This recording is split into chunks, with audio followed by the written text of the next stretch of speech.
Welcome, everyone. Thank you so much for joining us today for our webinar with Joshua Skye from the Sky's the Limit Consulting. Thank you, Joshua, for being here with us, talking about such a timely topic, given what we're all experiencing with the pandemic. Time mastery tips are always super helpful in any time, but I think the focus on working from home and having to deal with all of these different dimensions that we're having to deal with now. It's just such a wonderful treat to have you here today to talk us through some strategies we can all use to manage our time better. So thank you so much for being here. We're just going to give it a couple more minutes to let other folks join, and we will start shortly, everyone. Thank you so much for being here. We'll really just give it a couple more minutes. So Joshua, as we do that, would you please introduce yourself? Let us know a little bit more about your business and what you do and what you're going to talk about today. My pleasure, and thank you for having me with the Massachusetts LGBT Chamber of Commerce. My name is Joshua Skye. My company is the Sky's Limit Consulting, as you see on the screen. I am based in Estero, Florida, a little town between Fort Myers and Naples, on the Gulf Coast of Florida.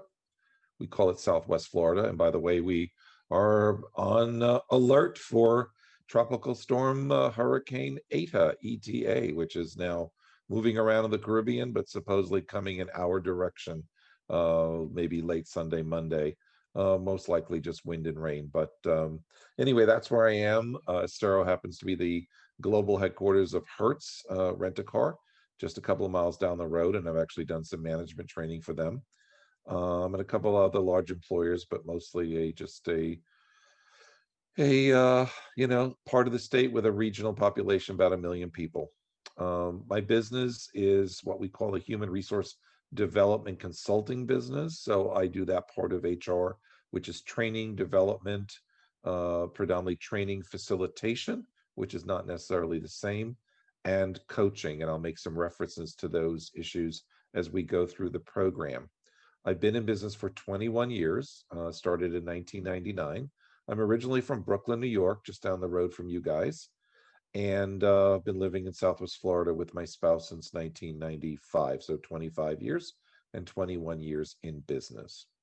So as Thais said, getting experience with time management is an ongoing issue. A lot of things myself can even benefit from, even though I, lead conversations on this topic quite often. So where did this come from? How did I develop this particular webinar? Well, it goes back to the end of the pre-pandemic in early March. For my very last travel was to actually NGLCC, the National Gay Lesbian Chamber of Commerce, of which I've been a member since 2006, and I'm a certified LGBT business enterprise since 2007. Been to several conferences, but generally participate remotely because while there is a chamber in my area, it's kind of small, it's kind of new, and unfortunately, I think it's imploding. The people that have been leading it have been focused a great deal on social connections and not so much understanding that this is really a chamber of commerce with business people that need to connect at that level. So a lot of people came in and then dropped out, and unfortunately, it's not a place that's been valuable to me. So I still connect on a national level. And NGLCC had chosen my proposal to do a pretty much all-day time management program for their team in the office. Everyone was there, and then the senior leadership left after a first hour, hour and a half. They had a leadership retreat, and the rest of the folks were the directors, managers, and staff people still working in the office at the time. And it was an all day, about 2/3 in the classroom. And then I met with people individually through the afternoon. And then I followed up with some individual coaching of 1 to 2 hours with various people on a voluntary basis. And then this was, as I said, March 9th. I flew home on March 10th, and everything just kind of materialized with the pandemic that Friday the 13th. But a couple of weeks later, I got an invitation by Deborah Quade, who's with Kellogg's. She had been my mentor. So for those of you who don't know, if you are, affiliated with NGLCC, there is a national a mentorship program that you can avail yourself of. It's free of charge, and you get assigned a mentor, either from a corporate partner or sometimes from another more seasoned LGBTBE. Deborah and I, worked together a couple of years ago. We stayed in touch. She reaches out to me. She even reached out to me this week. We were talking about the election. And she said to me, we have a group here in Western Michigan, diversity council, so to speak. And could you take that that time management workshop that you did for NGLCC, since she's connected to them, and said, could you take that and turn it into a 1-hour webinar? And so I looked at my PowerPoint, and she said, and focus it on working from home now that everyone is sheltering at home and working from home in our area. So that's what I did. And after I put that together and took out this 1 hour that I did, facilitated virtually, I started reaching out to HR groups around the state of Florida, groups too that I belong to in my area and then throughout the state. And then Deborah and I were talking, and she said, the NGLCC chambers around the country might still benefit from this. So the focus of my program is threefold. One is, as Thais said, basic time management training, which is always valuable regardless. Secondly, it's time management when you're working from home. And thirdly, it's time management when you're working from home during a pandemic. So keep that all in mind as we move forward. And with that, I'm going to go ahead and shut off my video so you're focused on the PowerPoint. I cannot share it because some of this is proprietary towards my business. But what it does, you can feel free to come back to the recording of this, and feel free to write any questions you have in the chat box. And I believe that Micah will be hosting that for us in the second half of the program. So the first half is going to be me going through the PowerPoint, and then from there, we're going to move on to some conversation, discussion, questions, suggestions. The more involved you are, the more beneficial it is to everybody that's here today. I know the group is small, but let's focus on the quality of who's here and not necessarily the quantity. So with that, I want to move forward and share a couple of opening slides. And this first one is about the fact that, one moment, please.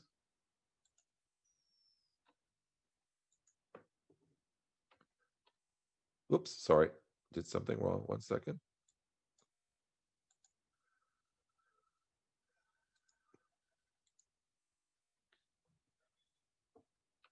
There we go. All right, so this first one was about the concept of remote work, and just to show you that working remotely is not anything new. It's been around for quite some time.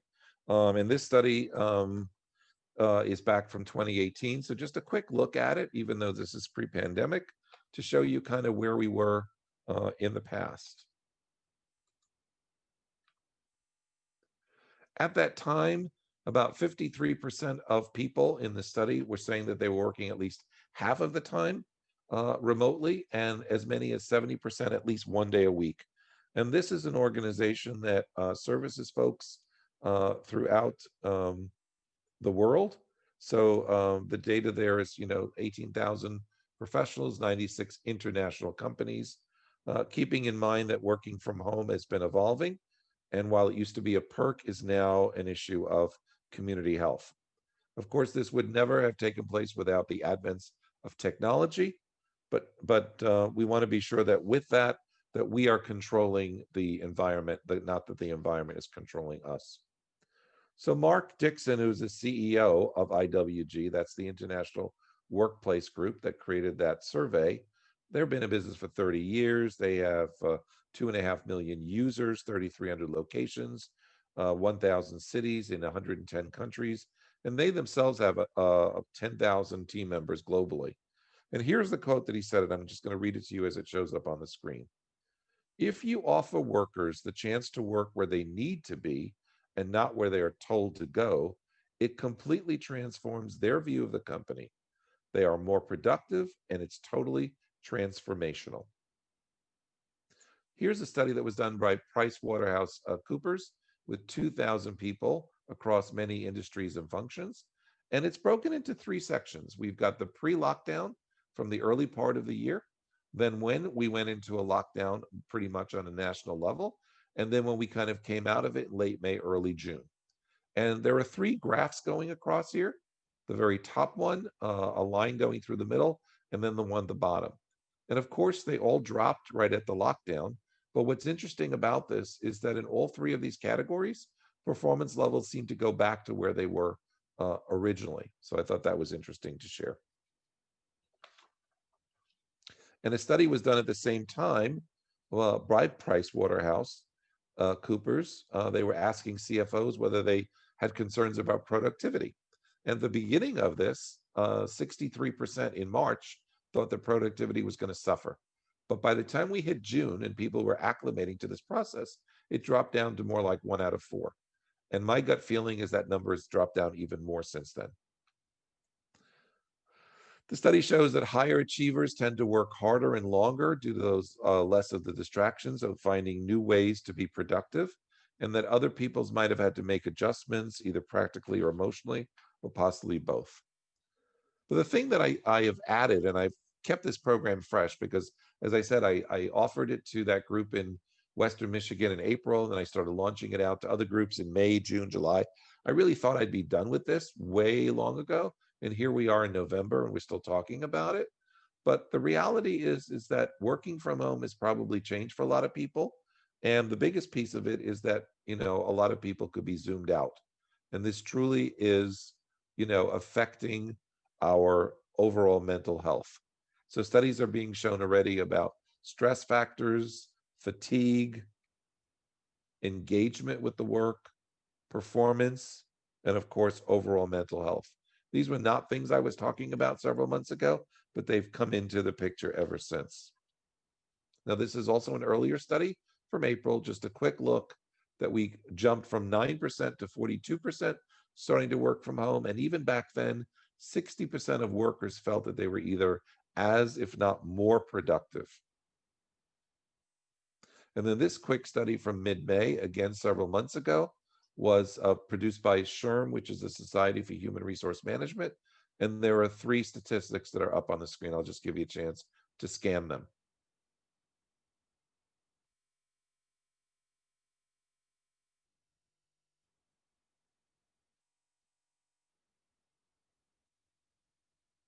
Now, this is an interesting one here because when I originally started this program, I was using the source of exactly the same study, but from 2019. And what I find interesting about this is that the first and third variables, the first and third answers, actually reversed. So unplugging at work used to be at 22%, and it was in the number 1 slot. Loneliness was in the same place at 19, and collaboration communication used to be third, but is now number 1, and that was at 17%. So basically, the first and third have switched, the second's in the same place, but everything from distractions on down are in the exact same spot. So this is interesting because this is before and after the pandemic set in. We talked before about remote work and the fact that, is a short study of 1,000 professionals in early June by Korn Ferry. They are a Los Angeles-based consulting firm. But what I find interesting here is that at that point, 50% of folks were afraid to go back to the office. And I would like to think that this number has actually gone up even higher because while many were concerned, employers started to say, well, we're going to have all these guidelines in place. And, I'm hearing it differently from employees that I'm working with. The guidelines are there, but they're finding that they're not being held strictly. Leaders are not always following them and setting the right example. And so people are very concerned about their physical health coming into the workplace and, in fact, even choosing not to when they're capable of doing that. We do know that organizations like Facebook, at least initially, said they're going to allow their employees to stay home through the end of 2020. Google was going into the middle part of next year, and Twitter was going to consider this on an indefinite basis. I think those types of things are going to be happening even more and more. So working remotely for the near future, if not long term, is here to stay. And again, this is also from Korn Ferry. This was done, like I said, in June-ish. And even then, almost 2/3 of people were saying that even though they have all these distractions going on at home, they find that they are being more productive. So the bulk of our conversation now is going to shift towards these 12 facets of time mastery. Take a look at them at the bottom. And what you should see also is that they are interconnected. Now, as I go through subsequent slides, the ones we're talking about at that moment are going to actually show up in red at the bottom, like this first one here, planning and scheduling. So I say it's really important that you maintain some sort of regular hours in your work. Some of you here on the call might be small business owners. You might be part of a small business. You might be part of one of the corporate partners of the Massachusetts Chamber. Whoever you are, um, think about what regular hours are to you. And you might have flexibility with this. You may not have to be constrained to an 8 to 5, 9 to 5 type of day, as if you were going into an office as you used to. You might be able to do the work that you need to do in different time slots that work better for you and still get the work done. But regardless of what you do, try to take a lunch break. Try to separate your morning from your afternoon. So you don't have this like long spread where, you don't see the psychological break from one half of your day to the other. Again, this is a personal decision on all your parts. Taking regular breaks is also important. It minimizes interruptions and it could improve your attitude towards the environment around you. Whether it's, take a walk, make some personal calls. I know people that are connecting using technology, FaceTime, for instance, or any other kind of video chat, where you're literally taking a walk in your own neighborhood with a colleague and just connecting, or socially with a friend, and just getting some fresh air and getting away from your duties. Something that has been tested now and been used for quite some time in many of the high schools across the country is what they call block time. That idea that, students don't come in for 45, 50 minutes, 4 or 5 times a week, but instead they attend a class maybe twice a week. The advantages is there's less movement in and out of the classroom. There's taking of attendance, there's collecting of homework, distributing of papers, original assignments, and then the actual learning and the content of the lesson. Well, let's use that same format here. If we block out an hour, hour and a half, 2 hours into our schedule, I'm not saying every day, but maybe once or twice a week, where we can really focus on things that need that kind of attention. So consider that also in your timing. By this, I'm not talking about computer viruses. I'm talking more about the virus updates about what's going on out there in the world. You are in a northern location. The weather has gotten cooler. We've changed our clocks. Flu season is in place. And all the authorities are telling us that we are due for upticks and that the second wave of this virus is actually going to be worse than the first one. But this kind of information coming at you all day long, and right now, there's even a bigger issue that's coming out there, and that's the election. I'm just as tuned into it as the rest of you, but I'm not watching it in my office. It's on the TV screen in the family room, and when I go out there, I might take a peek, but I'm not letting it, drive me. So I am fortunate enough that I have my own office in my home.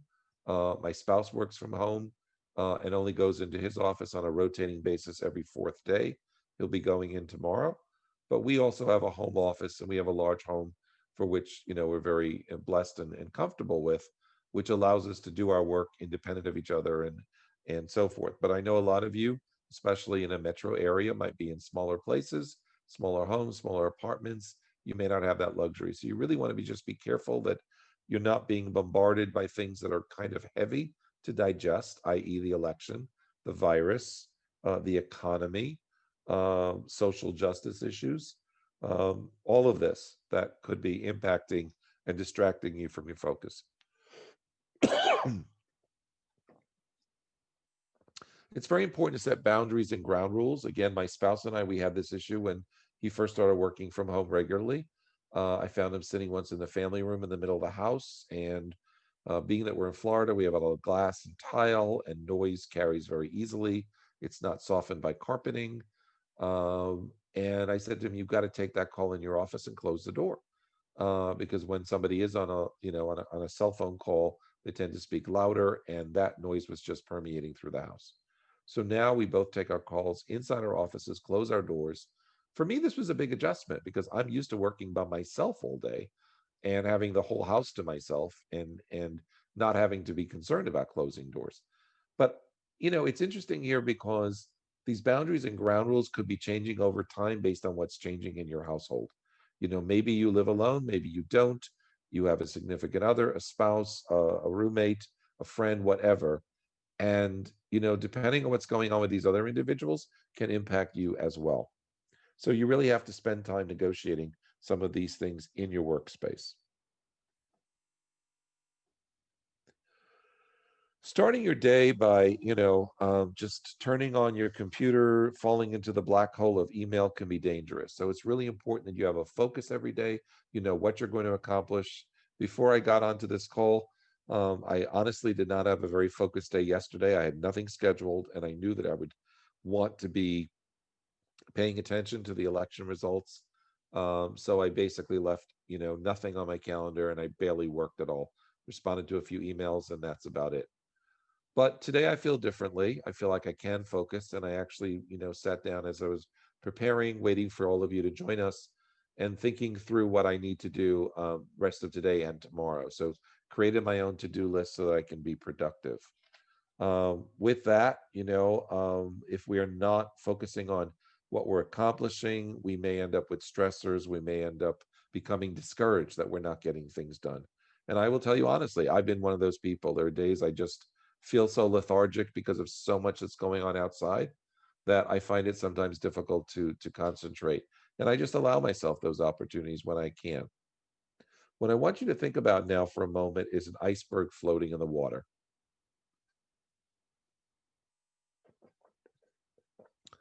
If you can see that iceberg the way I do, it represents our brain, our mind, but only the conscious part of our mind is above the water.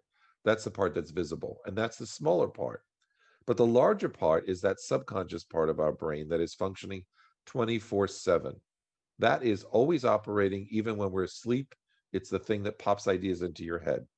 So a study was done that said that if we spend 15 minutes at the end of our workday shutting everything down and just looking at our to-do list, looking at our priorities and our goals and assessing them, analyzing them, being sure that we're on track, crossing things off, moving things into the next day or the next week, we will be more productive. And if we don't do this, that stuff stays in our head and it really shakes us up.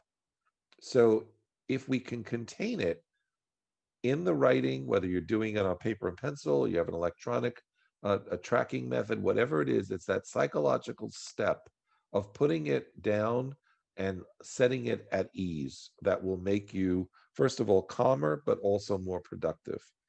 And while you do this for 15 minutes every day, you also probably need to do this for 30 minutes at the end of the week as you prepare and look at the whole week back and prepare for the next week coming up.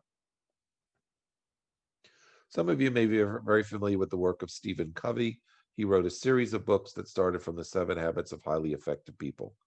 And in that book, there is a section on time management, and I love to refer to this about urgency versus importance.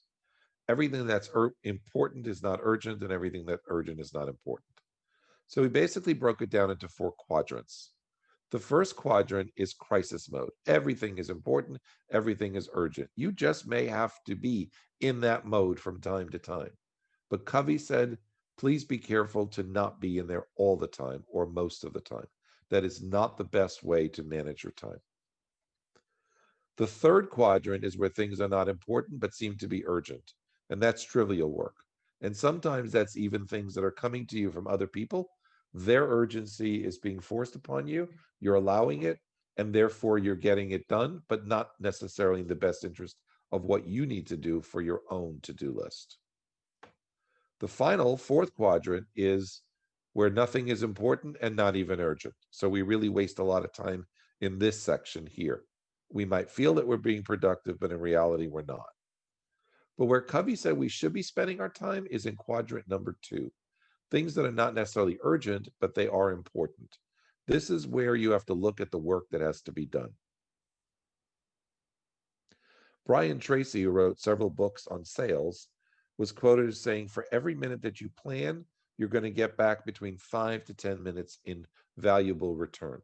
So imagine that you plan for 30 or 15 minutes a day and multiply that by 5 to 10, you're talking 75 to 150 minutes.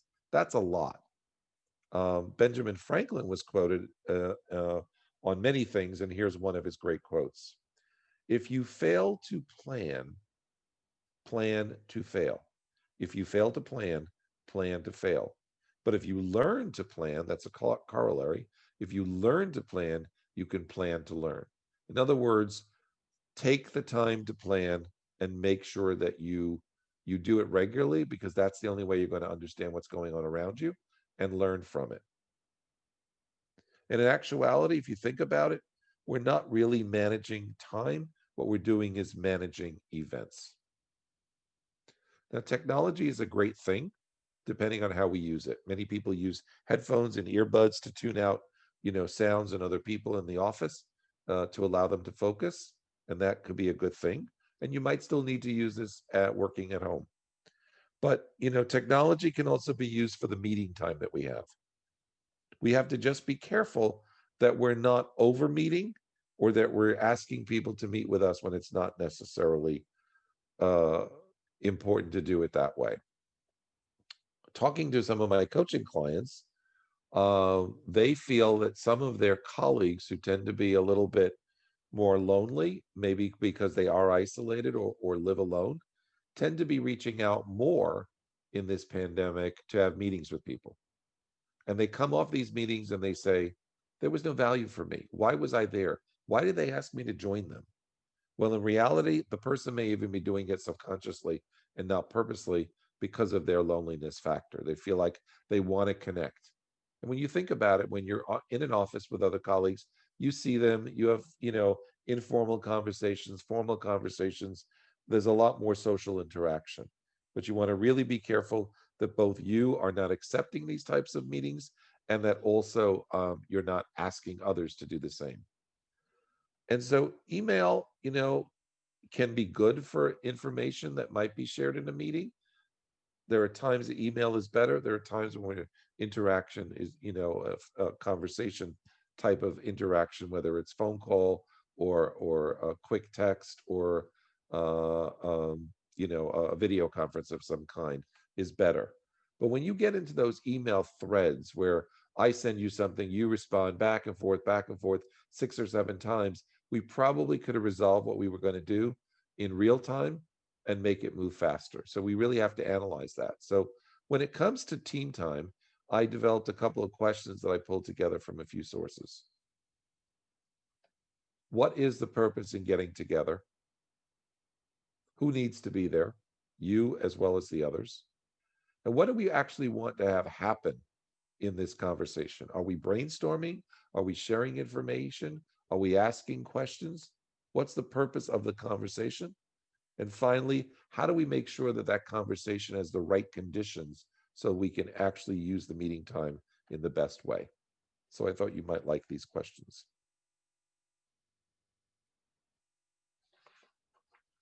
Socializing with colleagues. Let's not forget that as human beings, we are social animals. So we definitely need time like that. I have a client out of New York. She's the executive director of a small women's organization. And she has all female staff. They were working in Lower Manhattan, and now they're all working remotely. In fact, some of them have actually even left the New York area due to the pandemic and are living in more out-of-state rural areas during this time. But some of them are also finding, that they can work remotely just as effectively from anywhere. But she realized that it would be valuable for the group to get together. Again, they're a small team of they're about 6 or 7 people. They get together on Tuesdays and they have a business meeting for an hour and a half to 2 hours. Everybody, goes around, talks about what they're working on a weekly basis. Because they are a nonprofit, there's information going to and from them, from board members, from committee members, and so forth. But on Thursday, she carves out a social time, usually late in the afternoon, 4 to 5, 3:30 to 5. People might bring a beverage of their choice, and they get together and they don't discuss any business whatsoever. They just socialize.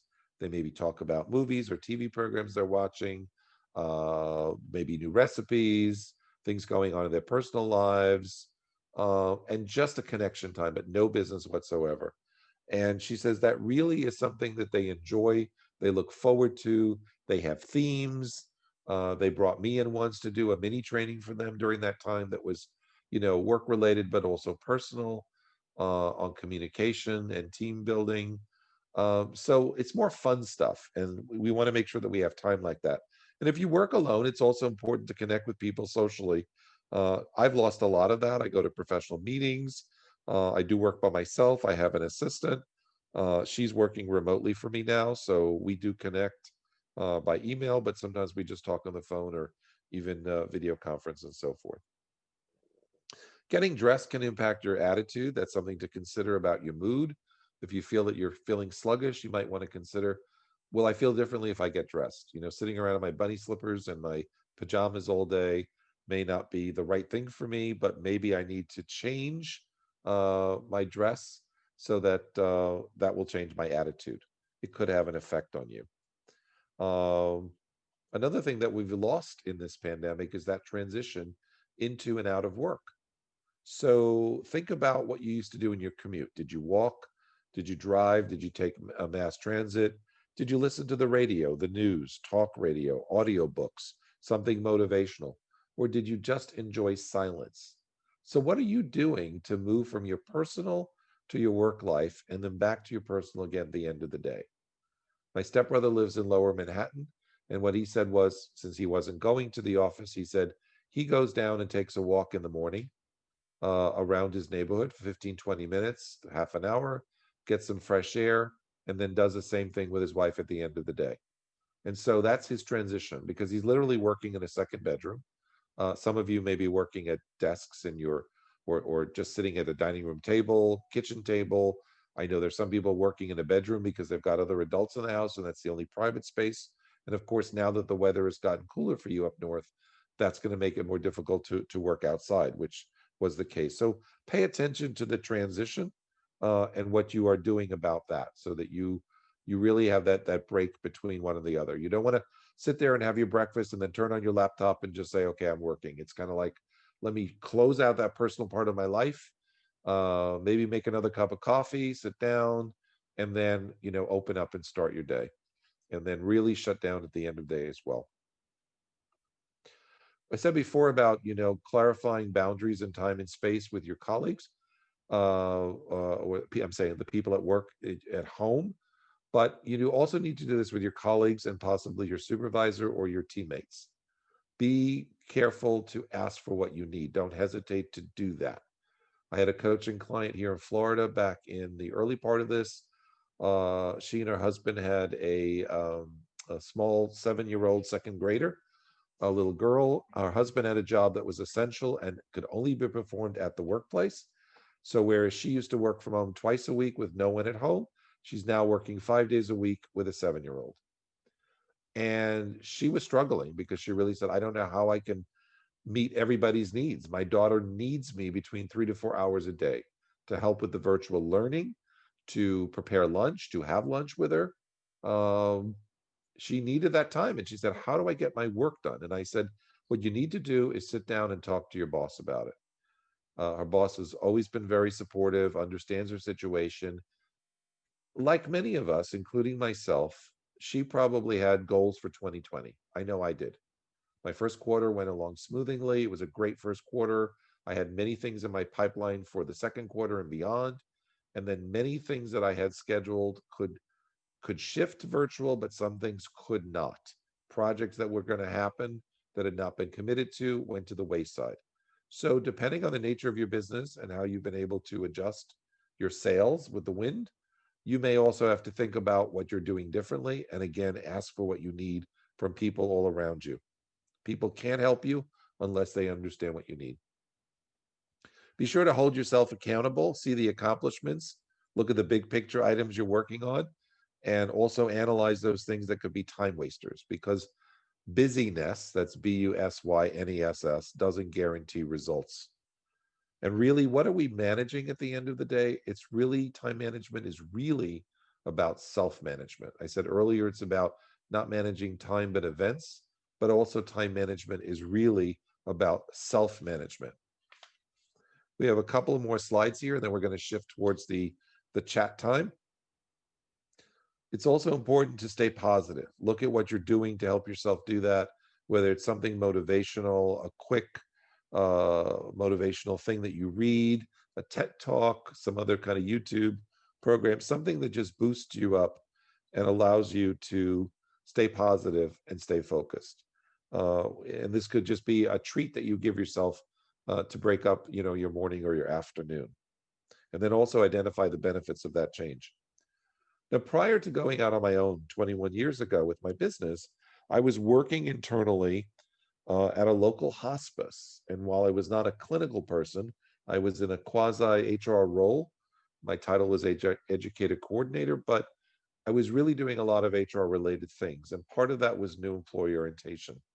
And what I realized was that I was always talking about the 5 stages of grief, delineated by one of the founders of the hospice movement, Elizabeth Kubler-Ross, which I believe she came out of, wait a minute, I think she came out of the UK, but if I'm not mistaken, she did work in Massachusetts. I'm not sure about that. It's sounding familiar.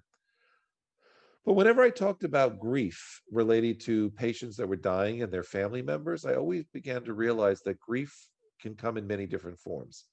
It's loss. It's loss of a job. It's loss of a relationship. It's loss of money. It's loss of private property. Um, it could be so many things. And so I started to see and get people to realize that the 5 stages of grief that Kubler-Ross talked about could apply to us. And this wasn't part of my conversation at the beginning of this program. I added these things on later on as I started to think that a lot of people were grieving. I know I was. But these are the stages that we go through. We tend to go through denial and anger, and then it could lead towards depression. And then we get to a point of bargaining, and then eventually acceptance. Now, I'll speak for myself. When I saw the election results on Tuesday night, I was not liking what I was seeing. It was hard to tell yet, who was going to win. But the fact that it was so close really bothered me. The fact that I saw a lot of people still voting for Trump bothered me.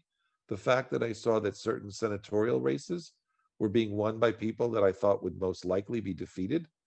So there was denial and anger going on.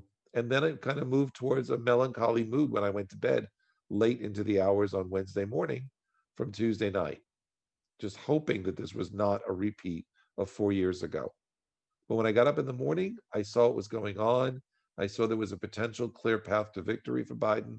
And I started to bargain and say, okay, he'll be president. He may not have gotten the kind of, landslide that I was hoping for, or large margin. I'm disappointed to see that so many people still supported him around the country, and that so many states, even as we're speaking, have such close races. But then moving towards bargaining that will allow me to get to acceptance. So be realistic to what you're grieving, whether it's the election, whether it's the climate of the country, the economy, the social justice issues, the fact that you are locked down in your home and not being able to go to work, not see certain friends, family, indulge in, socializing the way you used to, going into a restaurant, which I've not been on the inside of a restaurant other than pick up for takeout or eaten outside twice in all these months. So we want to be sure that we move away from the denial and anger and that depression and kind of move towards a place of resiliency. So when this happened a couple of months ago, and I realized that this might be a valuable thing to add to this program, I wrote a couple of blog entries that you can look at right here on my website. I think I've got 3 of them in total. So feel free to read through them and see if that gives you some guidance as well. Accepting yourself, what I want to leave you with, accepting and allowing yourself. What we're going through now is not normal as far as the pandemic is concerned, and working from home. There are a lot of restrictions, a lot of challenges, and just allow yourself that freedom and be sure that you're having those conversations with people you need to. If we're trying to create new habits, it could take between 3 days and 3 weeks. We first have to understand what we want to get rid of. How do we replace it? Make sure that there's a purpose to that and stick with it. It's the only way that you're going to make that change. If it's that 15 minutes a day of trying to review your daily to-do list, then stick with it. You might miss a day here or there, but try to stay with it for about 3 weeks, and before you know it, it's going to be the norm. And lastly, ask for the help that you need. So with that, I'm going to bring us back to the original slide that we started with and bring back my video. And I believe that Michael is going to assist us with any questions that may have come in the chat box. Yes. Hi, everybody. And if anybody still has questions now that Joshua has finished the slideshow portion of our webinar today, feel free to drop them in the Q&A. And thank you, Joshua, for that lovely presentation. So the first question we have is, do you have any advice for setting boundaries that will allow you to unplug when working remotely? You know, if at all possible, because our group is so small, whoever raised that question, it might be more valuable for me to interact with you verbally. So if you wouldn't mind if you raise that, go ahead It and was submitted anonymously, so I think, okay, that's fine. Okay, yeah. read it to me again then, Michael. But anyone else, feel Sure. free going forward. Do you have any advice for setting boundaries that will allow you to unplug when working remotely? Uh, Boundaries. Again, you've got to look at the workspace that you're in. So space is a boundary, what's around you, what's distracting you. There are some people, as I said in one of the early surveys, that are really doing so well with this. They feel they're even being more productive than they were at the workplace because they have less distraction. They have less people coming around and they feel that they really own their time better. For other people, they're struggling with it. They like the structure of the office, they like the interaction with other people, but in reality, were they being as productive then as they could be? And this might be a great opportunity for them to consider that this is a time to practice their time management skills as they go forward. So space is one thing, timing is the other. I kind of mentioned that in the sense that you don't have to feel that you have to lock in between 8 to 5. If you are one of those people that likes to work into the evening hours, do whatever you want in the morning. Maybe start your day at 10 o'clock. Maybe do exercise, take a run, a walk, go to the gym. But start your day at 10 and understand that you need to measure what you're accomplishing every day and make sure that you're still delivering results for your own business or for the person that you're working for. That's really crucial. And if you are working for someone else, it's also valuable for you to share that information with that person on a weekly or bi-weekly basis to say, here's what I'm working on and this is what I'm accomplishing. And you might find that you're able to do that in less than 8 hours a day. So if you are, go ahead and use your time differently. If you want to work from 10 to 6 and then take dinner, or you want to work from 11 to 7, you make those choices, but just don't let yourself slack off at the end of the day because you've given yourself time. The reverse is also possible. You might want to start your day at 6. Maybe you couldn't do that before because you had to be somewhere by 8, 9 o'clock. Well, if you're rolling out of bed and you want to just bring coffee to your workspace and not even, transition and just start your day, but also wanted to clock off at 3 or 2 or 2:30, as long as you feel you're being productive, that helps. I hope that helps that I answered the question for that individual. And just a heads up, each of the next 3 questions are also submitted anonymously. Okay, that's fine. That's fine. We'll be okay. Are there resources for small companies that want to be mindful of employees' time and would like to follow guidelines to keep it more uniform? Well, that's a good question. It's an interesting point that's raised there. And I will be reaching out to your chamber again, because one of the things that I have found in doing this over and over, and I've kind of alluded to it a little bit, is the whole topic of performance management. How do we manage ourselves? How do we manage our employees and make sure that we're driving results for the business? So I actually just presented that program for the first time in my area to an HR group at an all-day conference for supervisors. And it's about managing performance during the pandemic. And I'm writing an article on the topic and am planning to share this webinar with lots of groups around the country including chambers like yours. So the key is that we're focusing not so much on time, but on actual results. We're focusing on what it is that we want to accomplish for our own businesses, or what do we want to accomplish for our employers, or what do they want from us. Remember that client I mentioned who was going in one direction and she had her daughter at home? I told her, sit down with your boss and prioritize what the goals are for the business. When you have that conversation, you know where you're trying to go and you stay on track. Other than that, I mean, there's a lot of technology that allows us to keep track of our work. But at the end of the day, as I said, it's self-management. Cool. All right, thank you very much.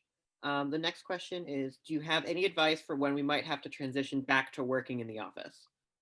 That is a real challenging question. I have a lot of personal feelings about that, especially with the uptick in the numbers and the fact that we're being told by health, officials that we're expecting to see more of an outbreak. I mean, I even read one thing which I hope to goodness it's not true, but we've had over 200,000 deaths so far in this country, and one projection is we might see as many as 1 million by as early as February.